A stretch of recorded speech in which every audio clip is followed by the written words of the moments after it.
The alarm went off at 5:30 in the morning. Raphael's hand moved slowly across the nightstand, searching for his phone in the dark. When the screen lit up, the number stared back at him like something heavy landing on his chest. 40. He was 40 years old today.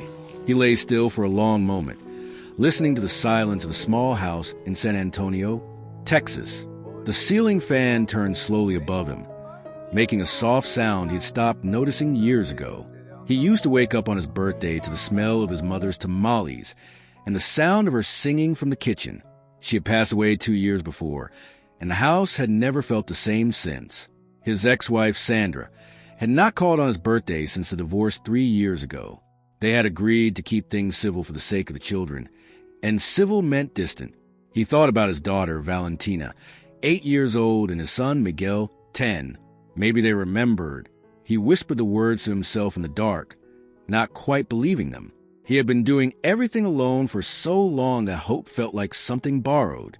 Raphael sat up slowly, his back aching from another night of restless sleep. He was not the kind of man who talked about how hard things were. He just kept going. That was what his father had taught him. You keep going. You take care of your family. You do not complain.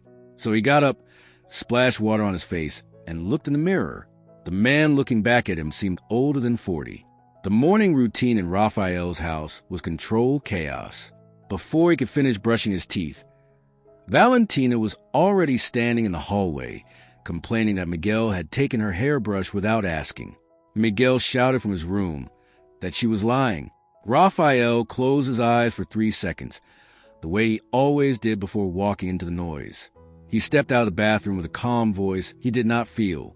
He found Miguel sitting on the edge of his bed, one shoe on and one shoe missing, and Valentina standing in the hallway with her arms crossed. He located the shoe under the dresser and found the hairbrush on the bathroom counter where Valentina had left it herself the night before. He said nothing about that. He just handed it back to her quietly. Downstairs, the kitchen was a small disaster. Cereal had spilled across the counter. A juice cup had left a ring on the homework paper spread across the table. Raphael wiped everything down with the same dish towel he always used, the one with a faded rooster print that had been his mother's. His phone buzzed. It was his boss, Don Ernesto, a man who rarely called with good news. Raphael, where is the Castillo account report? The meeting is at 10. I will send it in 30 minutes. Raphael answered. Make it 20. Raphael hung up. The report was only half finished. He had worked on it past midnight before exhaustion pulled him away from the screen. He felt his stomach tighten. He put on his best calm face and called the kids down for breakfast, pretending everything was fine. The school drop-off that morning felt faster than usual, which surprised Raphael, because nothing about mornings ever felt fast. Miguel jumped out of the car before it fully stopped and ran to a group of friends without looking back. Valentina remembered to say goodbye, but she was already waving to her best friend across the parking lot. Her attention split before the door even closed. Raphael sat in the car for a moment after they disappeared through the school doors. The engine was still running. The radio played a song he used to like, and he turned it off. He pulled out of the school lot and joined the long line of morning traffic on the highway. The city was already loud and moving, full of people with places to go. He drove with both hands on the wheel, the way his father had always told him to do. He checked his phone at a red light. No messages. Not from Sandra. Not from his sister Carmen. Not from any of the friends he had slowly lost touch with since the divorce. He told himself it did not matter. He told himself he was not the kind of man who needed a fuss made over him. But the hollow feeling in his chest told a different story.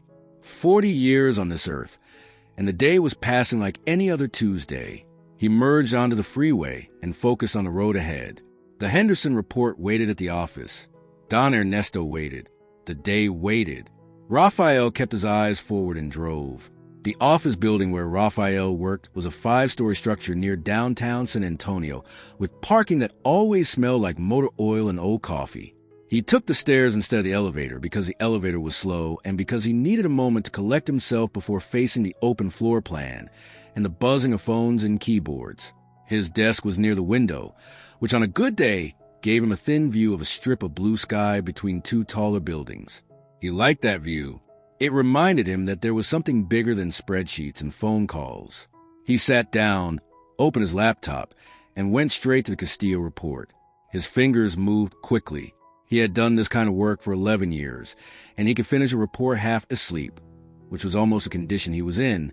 He sent it to Don Ernesto with 4 minutes to spare. A colleague named Hector stopped by with a box of pan dulce to celebrate a new hire's first week. Rafael took one piece, a pink sugar cookie shaped like a shell, and said congratulations to the new employee whose name he had already forgotten. He sat back down and stared at his screen. Around him, people laughed and talked about the weekend. No one looked his way. No one said a word about his birthday. He had not told anyone, of course, but somewhere in the quiet part of himself, he had hoped someone might have noticed anyway. That kind of hope is the loneliest kind. By noon, Rafael's phone had received 4 work emails, 2 missed calls from a client, and 0 birthday messages. He sat at his desk eating a sandwich he had made that morning with leftover chicken and a little hot sauce. The same thing he made most days when there was no time to think about food. He scrolled through his phone contacts slowly, the way a person does when they're looking for something they are not sure they want to find. His sister Carmen's name appeared near the top. He hovered over it. She was 3 years older than him and lived in Houston with her husband and 3 kids. They talked maybe once a month, usually about practical things like family logistics or their late mother's belongings. He thought about calling her. Then he thought about how that call would go. She would feel guilty. She would apologize many times. He would tell her it was fine. And at the end of it, he would feel worse, not better. He put the phone face down on the desk. He finished his sandwich. He told himself he was not the kind of man who needed to be reminded of, but the afternoon light coming to the window felt too bright and too indifferent, the way only a birthday you have spent alone can feel. He pulled up his work screen and kept going. That was the only thing he knew how to do well. Keep going. Carry the weight. Show up. The clock on the wall moved slowly, like it understood exactly how long the day felt. There was a framed photo on Rafael's desk that he looked at more times than he realized. It was taken last summer at Brackenridge Park, one of those rare Saturdays when work had not followed him home and the kids had been in good moods. Miguel was holding a corn on the cob and laughing at something off camera. Valentina had her arm around her brother, which almost never happened voluntarily. Both of them looked completely at ease, completely happy, completely unaware that their father had taken a photo from 3 steps back, just outside the frame of their joy. He was always just outside the frame. He drove them, fed them, signed their permission slips, stayed up worrying about their futures. He was the engine of their lives. But engines are not the part anyone takes a picture of. He was not complaining. He told himself he would not trade any of it. But on a day like today, when the number 40 sat heavy in his chest and the world moved around him like he was a rock in a stream, the photo made him feel both full and empty at the same time. A coworker walked past and asked if he was okay. He said yes. He smiled. It was the same smile he had practiced in the mirror that morning. Good enough to pass. Not good enough to mean anything. He looked back at the photo and then back at his screen. There was always more work to do, and work, at least, did not forget him. Rosa let herself into Rafael's house at 1 in the afternoon with the key he left under the clay pot by the front door. She came every Tuesday and Friday to clean, and she had been doing so for almost 2 years. She was 53 years old, originally from Guadalajara, and she moved to the house with the quiet efficiency of someone who had learned long ago that the best work is the kind nobody notices until it stops getting done. The living room was the usual scene.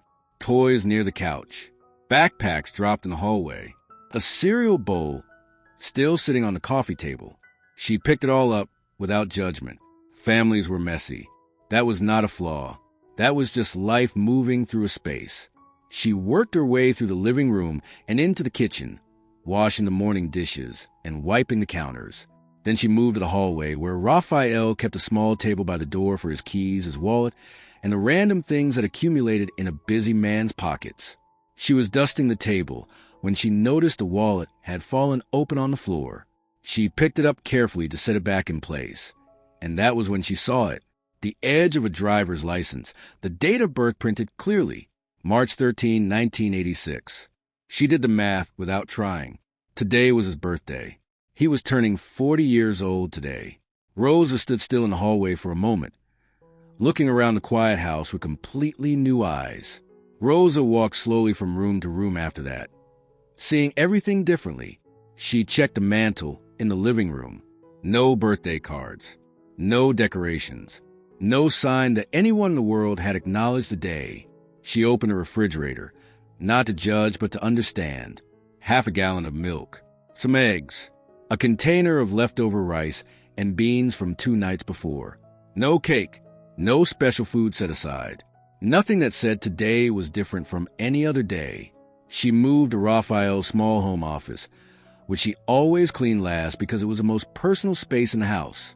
She emptied the trash bin by his desk and noticed a crumpled receipt near the top. She smoothed it out carefully. It was from the pharmacy 2 blocks away. 1 birthday card. She set the receipt down and opened the desk drawer to replace a pen she had found on the floor. That was when she found the card. It was a simple card, light blue with the words "Happy Birthday" printed on the front in plain letters. She opened it. Inside, it was completely blank. No names, no message, no signatures. Just empty white space waiting. Rosa sat down in his chair. She sat there for a long time, thinking about the kind of man who buys himself a birthday card, not because he wants to, but because he cannot stand the thought of a completely empty day. She thought about her own father back in Guadalajara, a quiet and proud man who had worked until his hands were rough and never once asked for thanks. She understood this kind of man. She understood Raphael. Rosa sat in the office chair for several minutes, the blank birthday card in her hands, thinking carefully. She was not a woman who acted on impulse. She thought things through. She considered what was right and what was appropriate and what was hers to do. But some things are bigger than the boundaries of a job. She thought about all the small things she had noticed about Raphael over the past 2 years. The thank you notes he left with her payment every week, written in his careful handwriting. The time he had asked about her mother's surgery in Guadalajara, and remembered to ask again the following Friday. The way he had looked up how to say thank you in Michoacan dialect after she told him where her family was originally from. These were not the actions of a man who did not care about people. These were the actions of a man who poured himself out for everyone around him and had no one to pour back. She checked the clock on the wall. It was just past 2 in the afternoon. School let out at 3:15. She counted the money in her wallet slowly. $23 and some loose change. Not much, but enough to do something. She picked up her phone and called the elementary school. She explained that she was the family's housekeeper and that Raphael had asked her to pick up the children today as a favor. The front office checked the emergency contact list and confirmed her name was there. She thanked them and hung up. Then she gathered her things, locked the front door carefully, and walked to her car. She had work to do of a different kind now. The pickup line at Cesar Chavez Elementary moved slowly, the way it always did at 3:15 on weekdays. Rosa sat in her old Nissan with the engine running, watching the doors open and the children pour out in their usual rush of backpacks and noise. She spotted Miguel first, 10 years old, shoelaces untied as always, talking loudly to a friend beside him. Valentina appeared a moment later, 8 years old, her pink backpack bouncing as she walked. They both slowed down when they saw the Nissan instead of their father's gray sedan. Rosa rolled down the window and waved. Miguel reached the car first. "Where is Dad?" he asked, looking both confused and slightly alarmed. "Your father is working late today," Rosa said calmly. She waited until both children were inside with their seatbelts clicked before she said anything else. She adjusted the rear-view mirror so she could see their faces. She kept her voice gentle but direct. "Do you know what today is?" she asked. They looked at each other. Miguel shrugged. Valentina shook her head. "Today is your father's birthday," Rosa said. "He is 40 years old today." The silence that followed was the kind that fills up a small car completely. Valentina's eyes went wide and then immediately went around the edges. "We forgot," she whispered, her voice very small.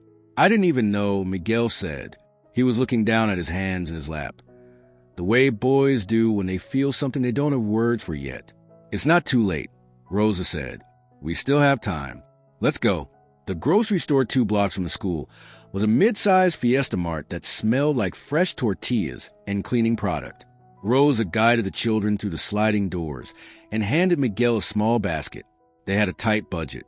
Miguel had emptied his piggy bank before they left the house, counting out $7.82 onto the kitchen counter with the focus of a boy doing something important. Valentina had contributed a crumpled $5 bill she had been saving for 3 weeks to buy a craft kit she had seen online. Rosa had her $23 and the change from her wallet, $35 and some coins total. Not much, but Rosa had fed a family of 5 on less. She knew how to make a small amount of money into something that felt like abundance. She led them to the meat section first. "What does your father like to eat?" she asked, crouching slightly to be at their level. "Spaghetti and meatballs," Miguel said immediately and with great confidence. Valentina shook her head. "No, it's the chicken thing with the green sauce." "That's what you like," Miguel said. "I'm pretty sure." Valentina crossed her arms. Rosa raised one hand gently to stop the argument before it grew legs. She asked him a different question. "When does your father look the most happy at dinner?" "Not what he says he likes." "What have you actually seen him enjoy when he thinks no one is paying attention?" The 2 children went quiet and thought about it, and that was when the real answers came. Miguel spoke first, slowly, like he was pulling a memory up from somewhere deep. "He always takes the last piece of garlic bread," Miguel said. "Even when he says he's not hungry, he always takes it." Valentina nodded, adding her own observation. "And he likes those little potatoes with the skin on, the crispy ones. He eats them first before everything else. And he puts hot sauce on almost everything," Miguel added. "Even eggs, even soup one time." Rosa listened and smiled. She was not just hearing food preferences.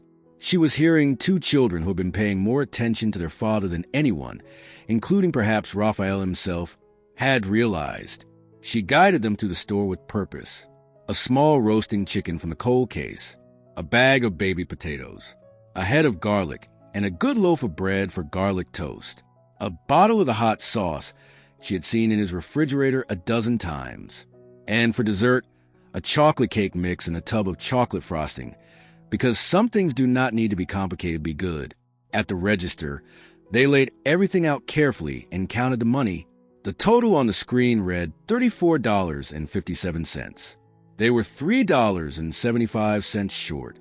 Miguel looked at the cake mix. "We can put it back," he said quietly. His voice did not waver, but his eyes did. The cashier, a woman in her 60s with silver earrings and a patient face, had been watching the whole thing without saying a word. Until now, the cashier looked at the small pile of groceries on the belt. The chicken, the potatoes, the garlic bread ingredients, the hot sauce. Then she looked at the 2 children standing beside the cart, their faces tight with the specific worry of kids trying to do something right with not enough. She looked at Rosa, standing quietly behind them. The cashier reached over and adjusted something on her register. "Don't worry about it," she said simply. "My drawer came in a little over this morning. It happens." Rosa looked at her. The woman did not look away. Rosa gave her a nod, a small and deliberate nod that carried more than words could hold. "Thank you," Valentina whispered. The cashier bagged everything carefully and handed the bags to Miguel, who held them with both hands like they were something precious, which in a way they were.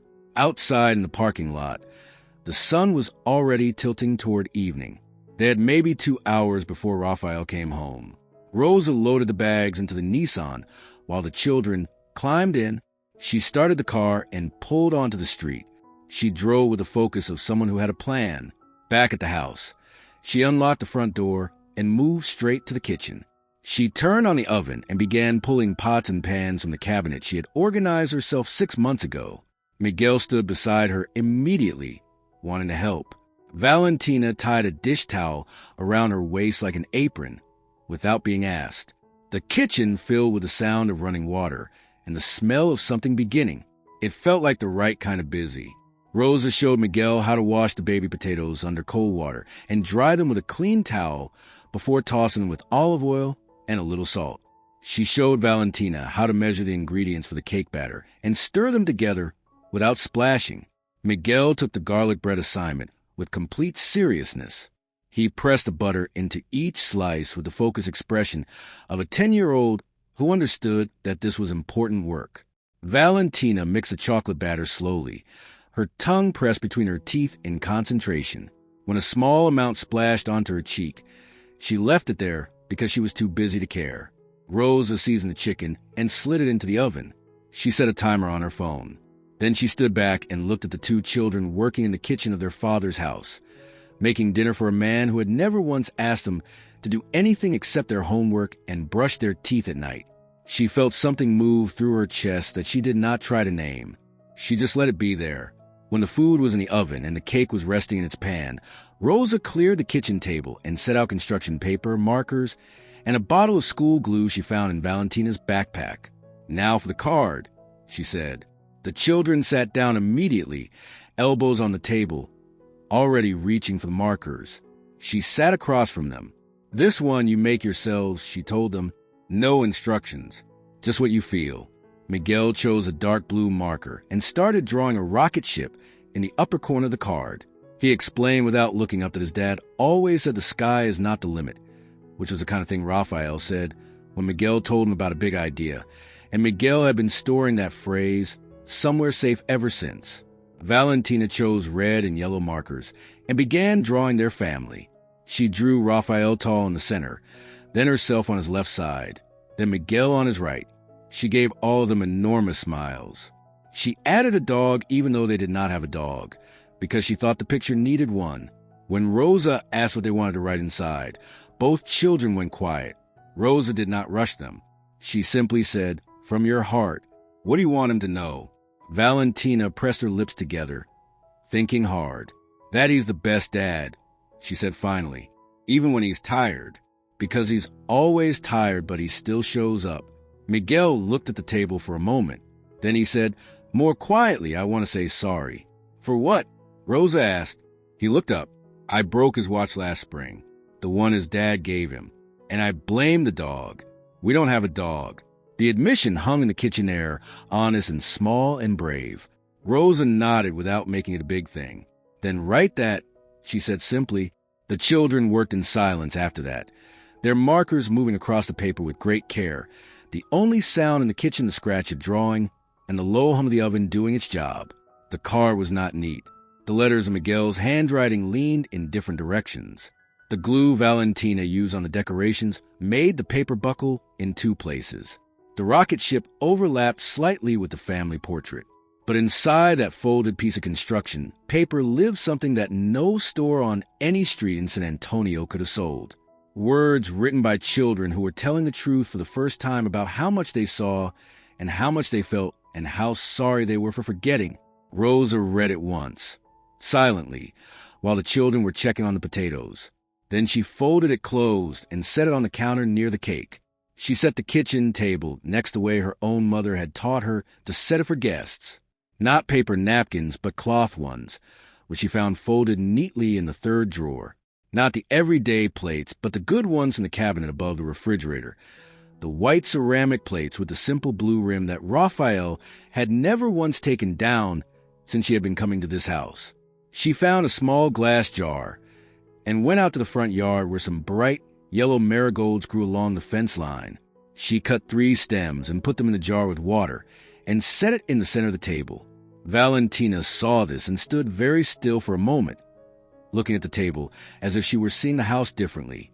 "It looks like a real dinner," she said softly. "It is a real dinner," Rosa told her. "One of the best kinds." The house smelled like roasting chicken and garlic and warm chocolate by the time the sun had dropped below the roofline. Rosa moved between the kitchen and the dining area, checking the food and adjusting the table. Miguel had taken it upon himself to write "Happy Birthday, Dad" on a piece of paper and tape it to the wall behind the head of the table. The tape was crooked and one corner was already peeling, but it was there. Valentina went upstairs and came back wearing a slightly nicer shirt, because this is a party, she explained, and parties require effort. Rosa had checked the time more than once in the past hour. Raphael usually came home between 6:30 and 7, but this was a day that had already gone sideways in many small ways, and she did not know how late work might run. She told the children they would turn off the lights and wait when they heard his car in the driveway. This plan delighted them both completely. They practiced being quiet, which lasted about 40 seconds before Miguel started whispering too loudly and Valentina shushed him.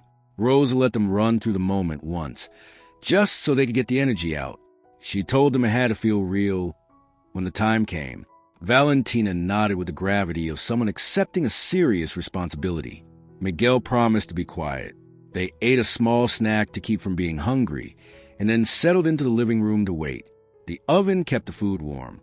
The marigolds sat in their jar. The card waited on the counter. The house held its breath. Raphael's car turned into the driveway at 8:17 in the evening. Rosa knew the exact time because she checked her phone the moment she heard the engine. She whispered to the children. They moved to the light switch. Miguel put his hand on it. Valentina stood beside him with her fists pressed together at her sides. Rosa stepped back to the corner of the kitchen where she would be visible but out of the way. She could hear the car door close, then the pause before his footsteps. That pause told her something. A man who was having a good day does not pause at his own front door. He goes straight in. The footsteps came slowly. The door opened. The house was dark except for the microwave clock casting its small green light across the kitchen. Raphael did not turn on the lights. He set his keys and briefcase by the door the way he always did and moved toward the kitchen, his shape visible in the dark. He pulled out a chair at the table and sat down. He loosened his tie. Rosa could not see his face from where she stood, but she could see the way his shoulders dropped, the way a man drops his weight when he thinks no one is watching. He sat there for a long moment in the quiet. Then, very quietly, without wiping away, a tear moved down the side of his face. That was the moment Miguel flipped the switch. Surprised, they both shouted, their voices filling the whole house at once. Raphael blinked hard against the sudden light. For a second, he looked the way a person looks when the ground shifts unexpectedly beneath them. Not afraid exactly, but somewhere between two states of being. Then he saw them, Miguel and Valentina, standing by the light switch, their faces completely open with excitement and something that looked very much like guilt repaired by love. He looked at the table, the good plates, the cloth napkins, the small chicken in the center, the marigolds in the jar, the bottle of hot sauce standing beside the salt and pepper like a member of the family.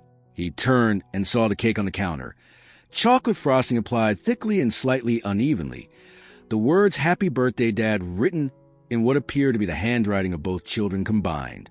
His mouth opened and then closed. "We made dinner," Miguel announced, in the voice of someone very proud of something very true. "And cake," Valentina added. "I did most of the frosting." Miguel started to correct her, and then did not. "Rosa helped us," he said instead, pointing to the corner where Rosa stood quietly. Raphael turned to look at her. She met his eyes and said simply, "The children wanted to do something special for you." He looked back at the table, at the garlic bread, slightly too dark on one side, at the potatoes in the bowl, at the card propped against a marigold jar, and then something inside him that had been held very tightly for a very long time let go all at once. The tears came fast and without warning, the way they do when a person has been holding something in for longer than they should have. Raphael put one hand over his eyes and the other over his mouth. His shoulders moved. Valentina made a small sound and looked at Rosa with wide eyes. "Dad," she said carefully, "are you sad?" He shook his head without uncovering his face. He pulled in a breath. Then he lowered his hands and looked at both of them, his eyes red and bright at the same time. "No, sweetheart," he said. "These are happy tears." He opened his arms, and both children came in immediately, Miguel slightly less willing to show it, but pressing his forehead against his father's shoulder anyway. Raphael held them for a long moment, his face above their heads, his eyes finding Rosa across the table. He mouthed the words, "Thank you." Rosa gave one small nod. She understood everything he could not say out loud, and she did not need him to say it. She had done what she did because it was right, not because it required thanks. But she was glad he could feel that someone had seen him. That was all it had ever been about.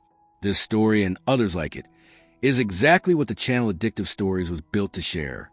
The moments that remind us that being seen by even one person can change the entire weight of a day. Raphael wiped his face with a cloth napkin and looked at his children. "Okay," he said, his voice steady again. "Let's eat." Leo said, "I have something for you," and disappeared to the counter before Raphael could respond. He came back with a card, both hands holding it carefully, the way you carry something that matters. Raphael took it and held it for a moment before opening it. The cover was a riot of color, markers overlapping a way that only children working with joy and no ruler can produce. The rocket ship, the family portrait with the imaginary dog, his name written in block letters that took up half the lower corner. He opened it. The inside was full. Valentina had written in large, careful letters, "You're the best dad, even when you are tired. And I love you more than unicorns." Raphael read that line aloud, and his voice broke slightly on the last word. "That's a lot," he said. "It's the most," Valentina confirmed, very seriously. Miguel had written in smaller, faster letters, and his section was near the bottom of the card. He had written, "I'm sorry I broke your watch last spring," and blamed the dog. "We don't have a dog. I know that was wrong. Happy birthday, Dad."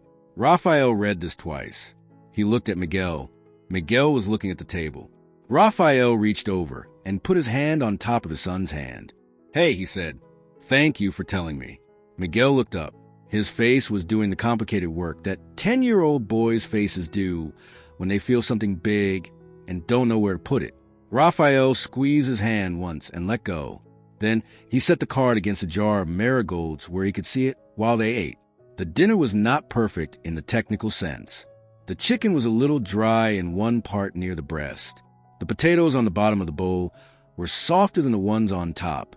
The garlic bread was darker than golden, approaching the territory of actually burned on two pieces that Miguel quietly moved to his own plate without mentioning. The cake leaned to one side, a structural issue caused by slightly uneven frosting distribution, but it held together. None of this mattered. Raphael ate slowly, which was unusual for him. He usually ate the way he did everything else, efficiently, with one eye on the clock. Tonight, he put his phone face down on the counter and left it there. He took a piece of garlic bread, one of the good pieces. He ate the crispy potatoes first, the ones from the top of the bowl. He used the hot sauce generously. Valentina watched him with the attention of someone monitoring a very important experiment. He looked up and caught her watching. "What?" he asked. "Nothing," she said. "Just checking." He laughed. It was a real laugh, the kind that starts in the chest. Miguel heard it and smiled into his potatoes. Rosa sat at the table with him because Raphael had asked her to stay, quietly and simply, and she had said yes. She drank water and ate a small plate and mostly listened to children talk, which they did freely now, the guilt of a forgotten birthday replaced by something lighter and warmer. After dinner, Raphael cut the cake himself with the same knife his mother had used for years, a plain wooden handle knife that he had kept because throwing away had felt impossible. The slices were uneven. He gave the children the biggest pieces. He gave Rosa a generous slice despite her protests. He kept the smallest for himself and then, without thinking about it, took the last thin sliver directly from the serving plate with a fork, which made both children laugh. "That's exactly what you do," Valentina said. "You always take the last piece." He looked at her. "You notice that?" She nodded like this was obvious. "We notice everything," she said. Miguel added, "almost everything," because he was 10 and honesty was still important to him. Raphael sat back in his chair and looked at the table, at the two children with chocolate frosting on their lips, at the marigolds in the jar, at the card leaning against the flowers. He looked at Rosa, who was finishing her slice of cake with the quiet contentment of someone who had done a good day's work. He was not invisible tonight. He was not behind the camera. He was sitting at his own table in the center of his own life, and the people who mattered most could see him clearly. He felt it in the specific way you feel things that are true. Not loudly, not dramatically, just real and warm and solid, like the ground beneath you is actually there. The children went to bed later than usual that night, which Raphael allowed without argument. He sat on the edge of Valentina's bed and listened to her talk for 15 minutes about her school project on monarch butterflies, which had nothing to do with birthdays, but had everything to do with her feeling safe enough to just talk. He tucked her in and turned on the small lamp on her nightstand, the one shaped like a moon. Then he went to Miguel's room. Miguel was already under the covers with his book open. Raphael sat on the edge of the bed. Miguel looked up. Was today a good birthday? He asked. Yes, Raphael said. One of the best. Miguel nodded slowly, satisfied. Good, he said, and went back to his book. Raphael turned off the light and stood in the doorway for a moment, watching his son read. Then he pulled the door halfway, closed the way Miguel liked it, and walked downstairs. Rose had already washed most of the dishes. He told her she did not have to do that. She said she did not mind. He insisted on washing the last few himself, and she let him. He walked her to her car, which was parked at the curb under the streetlight. He thanked her again. She said it was the children who had done everything.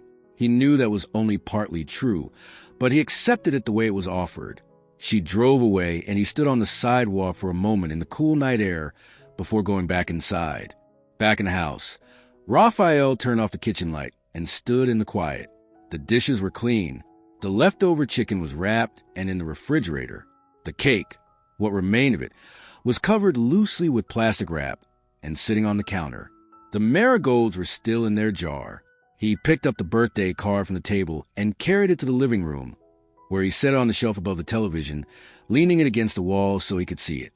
He stood in front of it for a moment, reading the words again.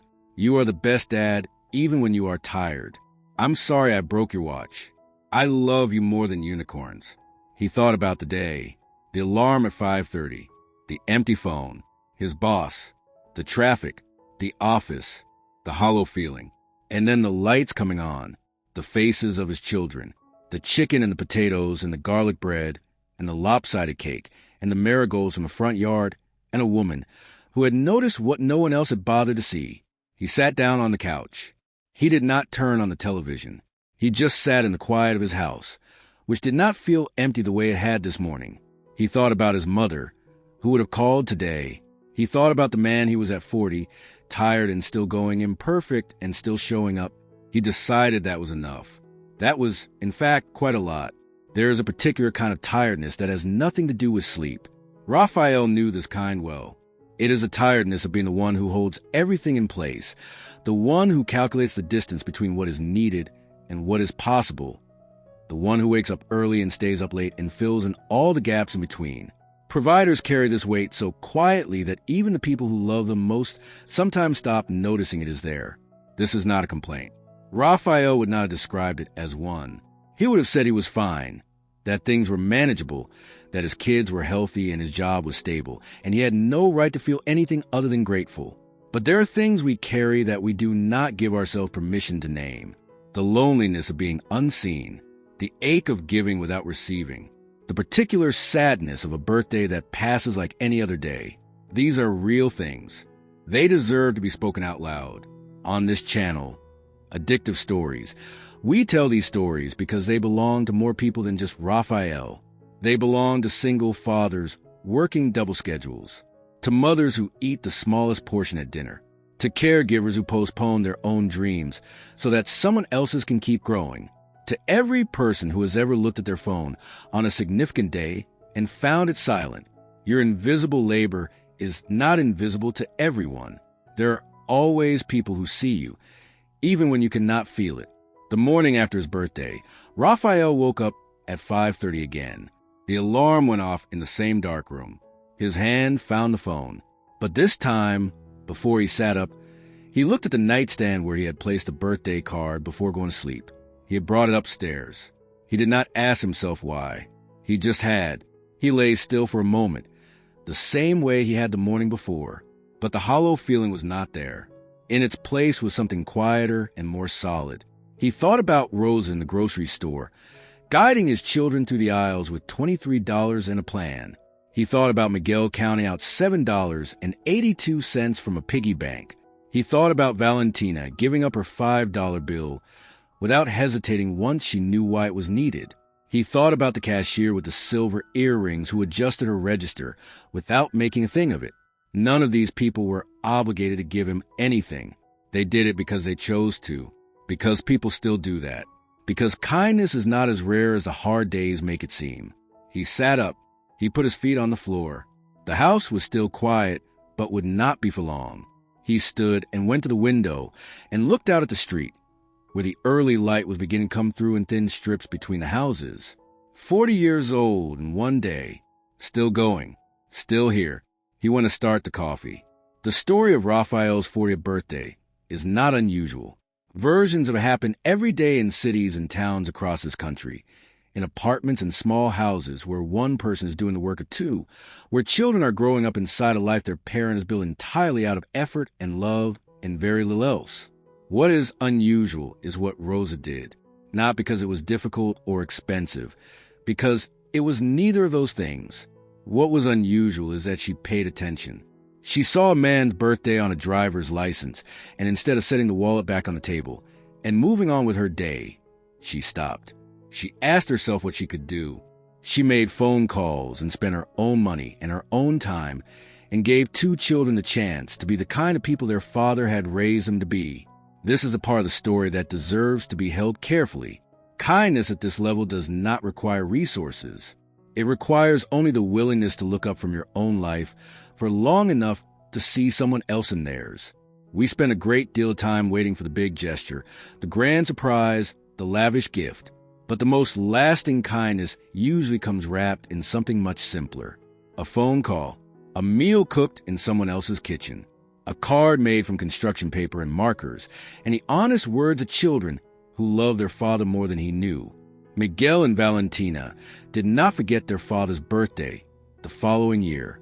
Valentina began planning in February, which Raphael found out about 3 weeks early because she left a note in her own handwriting on the kitchen counter that said birthday plan, do not read, and then left it directly beside the coffee maker where he could not miss it. He read just enough to know it was a plan, and then he put it back carefully and said nothing. Miguel asked him in March, with great casualness, what kind of cake he thought was the best kind, just hypothetically speaking. Raphael said chocolate. Miguel nodded very seriously and walked away. On the morning of March 13, when the alarm went off at 5:30, Raphael lay still for a moment as he always did. And then both children ran into the room at the same time shouting happy birthday before he had even sat up. Valentina had made him a card entirely on her own this time, with no guidance from anyone. She had written in it that he was her favorite person in the whole world, which was a whole world to him. Miguel had saved enough to buy him a small bottle of the exact hot sauce he liked, the one with the orange label, and had wrapped it in 3 layers of tissue paper for reasons that remained unclear but felt important to him. Raphael ate breakfast that morning with both children at the table, in the early light of a Tuesday in March, and felt the specific fullness of a life that is imperfect and real and entirely worth living. Rosa still comes on Tuesdays and Fridays. Some things stay the same because they work, because consistency is its own kind of kindness. She still finds toys near the couch and breakfast dishes in the sink. She still leaves the house quiet and clean and ordered. Raphael still leaves her payment on a hallway table with a note written in his careful handwriting. But some things are different now. There are birthday cards on the mantel in March. The good plates come out more often, not just for guests. The marigolds that Valentina cut from the yard that night have been replanted in a larger pot by the front door, and they bloom every spring. One Friday afternoon, Rosa arrived to find a small envelope on a hallway table next to her payment. It was a card, a real one from the store, with a simple design on the front. Inside, in Raphael's handwriting, it said, "Thank you for seeing me when I couldn't see myself." And then below that, in the unmistakable mixed handwriting of both children, and for the chicken, it was really good. Rosa stood in the hallway, holding the card for a long time. Then she folded it carefully and put it in her purse. Some things you keep. Some moments become part of who you are. She tied her hair back and got to work, moving to the house the way she always did, quietly and with purpose, in the life of a family that had learned just a little to see each other more clearly. There is something this story asks of all of us, not loudly, not with demands, but quietly, the way the best questions are asked. When did you last look at the person next to you and actually see them? Not the role they play, not the function they serve, but the person underneath, tired and trying and worthy of being celebrated on a random Tuesday in March? The Raphaels of the world are everywhere. They are sitting in morning traffic right now. They are answering emails at 10 o'clock at night. They are eating the last of the garlic bread in a dark kitchen because they missed dinner again. They are doing it without complaint because no one taught them that it was acceptable to ask for help, to admit loneliness, to say out loud that they need to be seen. And the roses of the world are everywhere too, in the checkout line, in the parking lot, in the apartment next door. People who are willing to stop their own day long enough to make someone else's day matter. You do not need $23 and a roasting chicken. You need only the willingness to pay attention, to remember a birthday, to say the thing you have been meaning to say, to let someone know that you see them. Because in the end, that is what all of us are hoping for, not grand celebrations or perfect days, but simply the knowledge that we are not invisible, that we matter to someone, that someone noticed we were here. If this story moved you, share it with someone who needs to feel seen today.